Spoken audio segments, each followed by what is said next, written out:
Hola amigos, bueno, en esta oportunidad vamos a hablar de otro punto importante que es obligatorio también para las instalaciones, que es el disyuntor diferencial. El disyuntor diferencial es una llave. Si uno lo ve, dice, bueno, es una térmica. Todos sabemos más o menos lo que es una térmica. No es una térmica.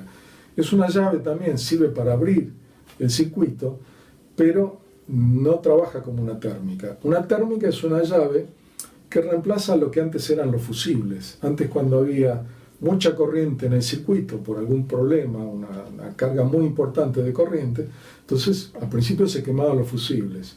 Hoy día eso ya prácticamente no se usa, se usan directamente térmicas que lo que hacen es que salte y se abra la llave cuando hay una carga muy fuerte.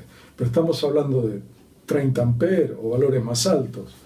Eso no sirve para protegernos a nosotros que usamos consumos muy bajos, y con 30 amperes alcanza para cocinar a cualquiera, o sea, son corrientes muy altas. Esas sirven simplemente para proteger contra cortocircuitos. Para proteger frente a descargas leves, pero suficientes como para matarnos, lo que se utiliza son disyuntores diferenciales. Entonces, muchas veces en el mismo tablero se instalan las térmicas y los disyuntores diferenciales. El disyuntor es un sensor. Lo que hace es medir la corriente que entra y la compara con la que sale. Si no hay ninguna fuga en ninguna parte del circuito, tienen que ser iguales esas dos corrientes. Todo lo que entra tiene que salir. Pasa por el consumo y vuelve, y la corriente es la misma. Entonces, no tendría que haber diferencia entre una corriente y la otra. El disyuntor lo que hace es censar si hay más de un cierto umbral, y ese umbral anda entre los 25 y 30 mA. Si la fuga es más alta que esos valores, salta igual que como salta una térmica. En este caso la térmica no va a saltar, va a seguir andando, pero el disyuntor diferencial va a saltar. Incluso los disyuntores vienen con un botoncito que sirve para simular esa fuga, para ver si efectivamente está funcionando, y salta. Entonces, periódicamente se hace la prueba. Yo en casa, por ejemplo, prendo con el disyuntor y apago con el botoncito para estar seguro de que eso funciona. Entonces lo pruebo todos los días. El disyuntor es una muy buena medida de seguridad, pero no es suficiente. Y por otro lado, podemos quedarnos pegados con bastante menos que 25 mA y el disyuntor tampoco va a saltar. Bueno, pongamos un ejemplo donde yo tengo un amplificador que tiene un dead cap adentro y no sé cómo quedó puesto, y me mandó los 220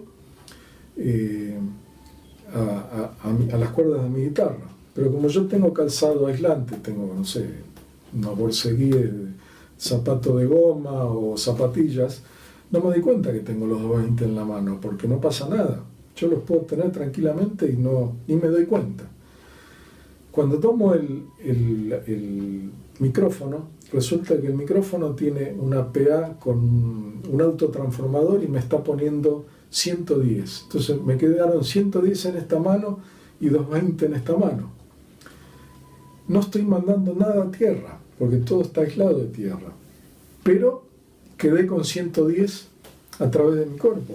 Eso me puede matar tranquilamente. Y no hay fuga a tierra, entonces el disyuntor no va a saltar. Ese es un caso. Otro caso puede ser que toda la instalación tenga un disyuntor, pero no tiene tierra.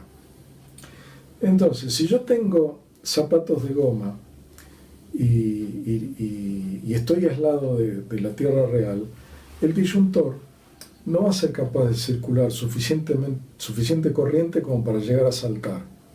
Pero yo tengo los 220 en mi mano. Y voy y toco algo que, si bien no está a tierra, está a 110, ponele.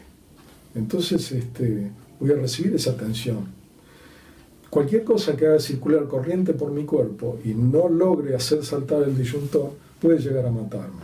Son muchas las posibilidades. Podemos empezar a establecer hipótesis, pero lamentablemente en los lugares donde no hay tierra, el disyuntor puede llegar a no saltar, especialmente en un lugar lejano de la tierra. Por ejemplo, si el piso es alfombrado o de madera son malos conductores. Entonces permiten que se pueda circular o cerrar un circuito entre el neutro y el positivo sin descarga a tierra.